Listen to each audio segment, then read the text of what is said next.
This is a short video on how to use the Temtop air quality sensor to check for wildfire smoke indoors or outdoors. So this air quality sensor comes in a nice metal case. Looks like this.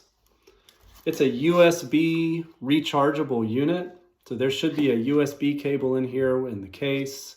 Some instructions. You can read these to get the details on how to use the thing. Let's assume that we've already charged up our air quality sensor. The USB port to charge it is on the top up here, so it needs to be charged up. Now this is a portable sensor.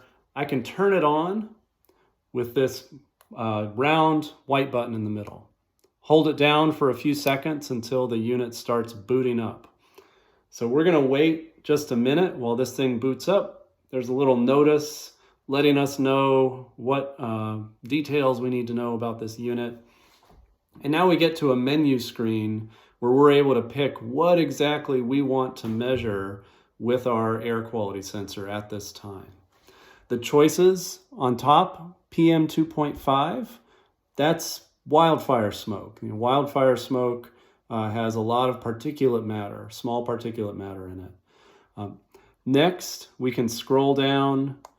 CO2, carbon dioxide. You might want to measure that to know how well ventilated a room is. And then the other thing that we're able to measure is called HCHO, which is really formaldehyde. It's off gas from glue, from particle board, things like that. So if what we care about is wildfire smoke protection, we would want to select PM 2.5. We can go up and down with these two buttons. And then in order to enter the PM 2.5 mode, we would press the on button again, which also is the OK button.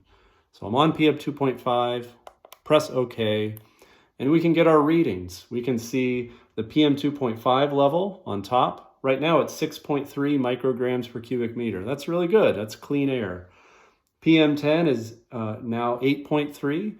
PM10 is just a little bit bigger particles than PM 2.5. Again, we're in the good range. And our unit is letting us know that we're good. It's saying good at the bottom. That's what we want to see. If we were in a situation where there was heavy levels of wildfire smoke, we would see much higher PM 2.5 numbers, 20, 50, 100. And we would also see the unit letting us know that the air is a little bit hazardous. So those are the basics on how to use this. This also has the ability to track over time. It has the ability to show you CO2 and formaldehyde. Those are all interesting, but really for checking for wildfire smoke in an indoor or an outdoor location, this is the main setup that we want to see.